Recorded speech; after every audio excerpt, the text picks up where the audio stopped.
All right. We are live here, people. A couple of talking points I want to bring up really fast that hardly anybody is really bringing it up. But I'm going to go ahead and bring it up right now. First and foremost, Michael Chandler tweeted that he wants to fight he wants to fight Max Holloway sometime in 2025. Look, Chandler, you don't get to have multiple years off, okay? And then all of a sudden eat off of somebody else's plate. It doesn't work that way, okay?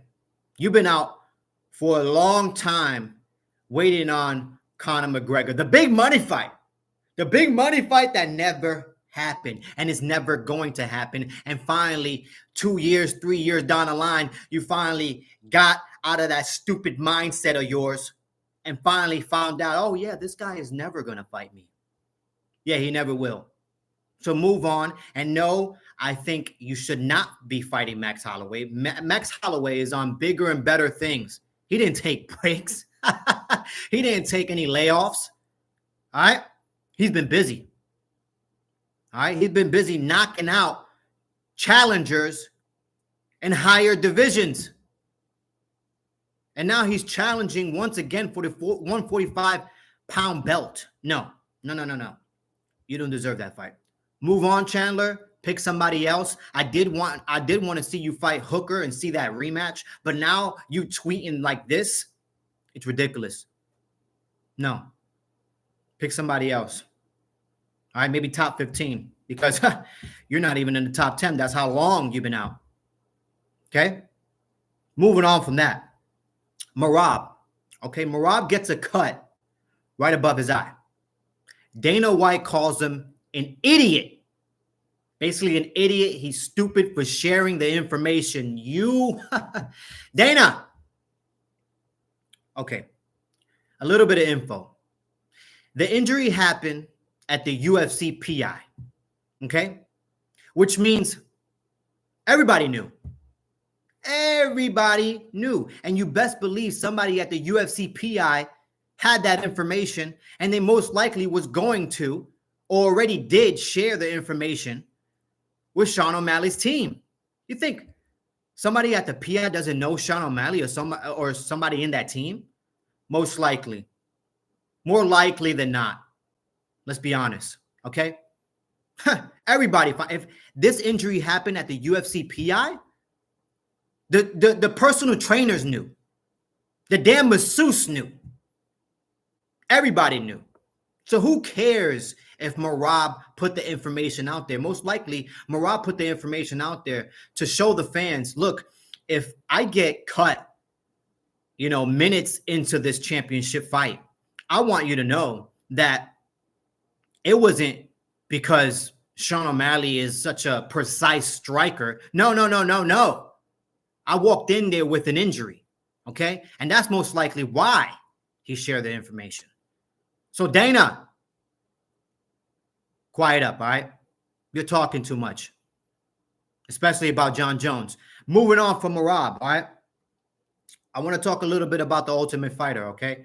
One of these shows I've been watching for a very, very long time. I love the show, especially this season, all right? We got two great coaches that are going to fight each other, all right, in Valentina and Grasso. All right, this is going to be a fantastic fight. But I have to bring this up because I got a chance to watch the show. I can't watch the show like I used to. Now I just put it on and I watch the replays. I can't watch it live anymore, so I watch the replays. And I watched the Coaches Challenge. And in that Coaches Challenge, Dana White goes, the winner gets $10,000. Look, Dana and UFC, this is why you're in that predicament, and you guys are going to court, and you guys are going to trial now because you guys refuse to raise anything. Why is it that we're in 2024 and in the Coaches Challenge, they're still getting 10 grand? We could go back from my mind. I recollect a BJ Penn and Jens Pulver getting the same amount. 10 grand. And you know how long? Oh my, that was so long ago, over a decade. Okay? And that's just from top of my mind.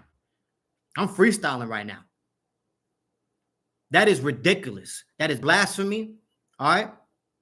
I think with the UFC buying the WWE and it being almost a $20 billion company combined, I think the fighters deserve a little more.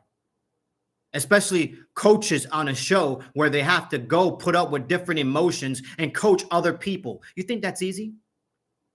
You think that's easy to go out of your element, okay, and have a training camp around other fighters? That's not easy. That is not easy. I think the coach's challenge, the prize should be at least 50 to 60 grand. with the way the UFC is growing, oh yeah, has to be. It should be up there. It's blasphemy. It's ridiculous. The UFC, you shouldn't be proud of that coach's challenge. 10 grand? 10 grand? I nearly barfed when I heard that.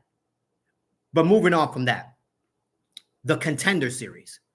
Another show that I'm totally impressed by, okay? I mean, this show has great athletes that go on there and end up becoming, something really, really big. Sean O'Malley, okay, champion, came out of the Contender Series. So that show is great. I love watching it. Once again, I can't watch it like I would like, so I watch the replays. And watching the replays of last Contender Series, I have to bring this up. Let me read my notes really fast because I don't want to get this wrong. There was a 9-0 fighter, okay? 9-0 fighter. His name is Torres The Rock Finney. Hope I'm getting that right. Torres The Rock Finney. 9-0. Let me give you a little bit of backstory of this guy, okay? He comes on the Contender Series. He wins the Contender Series. He wins the fight in the Contender Series, on the Contender Series. Okay, he wins that fight. Dana White tells him, look, you're a great athlete, but you need to get more experience. So go out there and get more experience. All right. He didn't get a even though he performed very well, okay, very well in that first coming to the Contender Series. He performed very well. Dana White didn't give him a contract. Told him to gain more experience. So he did. He goes out. He has one fight in 1 year. And I believe he KOs that opponent. Okay, he KOs that opponent. Great performance. Gets back on the Contender Series. So this will be the second time he's on the Contender Series. All right. And yeah, this fight wasn't like his last performance on the Contender Series. All right. It wasn't, a KO. It wasn't, a great, gruesome, exciting fight like the way Dana wants. Basically, he wants people dying in there. All right. It wasn't one of those, but he ended up winning that fight as well. And Dana White goes and he defecated on this guy. Okay. This guy wins the fight, goes to the post-fight interview, and he gave a great promo. People were tweeting about his promo. It was funny. It was classic. He was basically his stardom was already taking rocket stream upwards. All right. And all of a sudden, Dana White had to get on the TV and defecate on this guy. Basically told him, this performance was lackluster. Once again, you're a great athlete, but you need to get more experience, okay? Because if you was to enter the UFC, you would get totally killed, okay? Dana, I think this is crazy. He also says to him, hey, I think when I told you to gain more experience, I didn't say one fight in 1 year. Dana, Hey, Dana.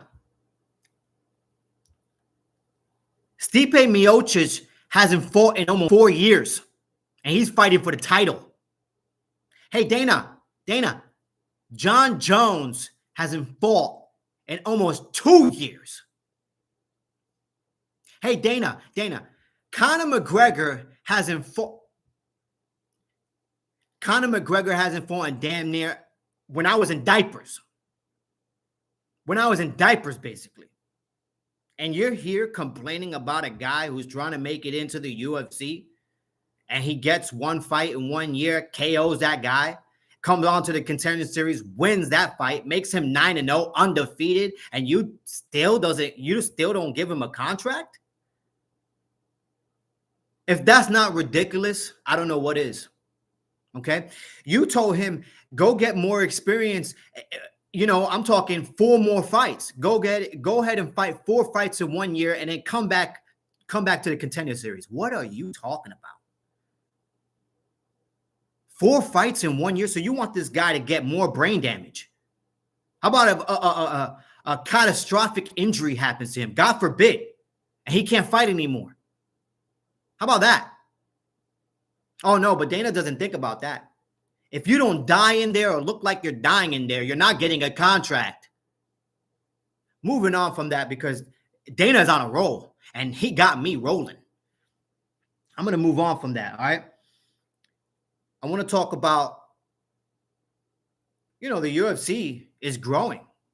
They're growing. We got Fight Pass that we have to pay for. We got pay-per-views we have to pay for. We got ESPN that we have to pay for. All right? And not only that, but these ticket prices. The UFC is coming to Tampa soon. They're coming to Tampa. And I wanted to attend that one. I really did. I wanted to go to Amelia Stadium, excuse me. I wanted to go to that stadium and go see a fight live. I thought this was a great opportunity to go see a fight live. It'll be cool. For everything that we pay for as fans, these ticket prices are stupid.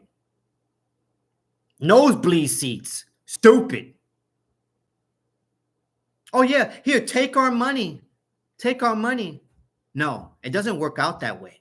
All right?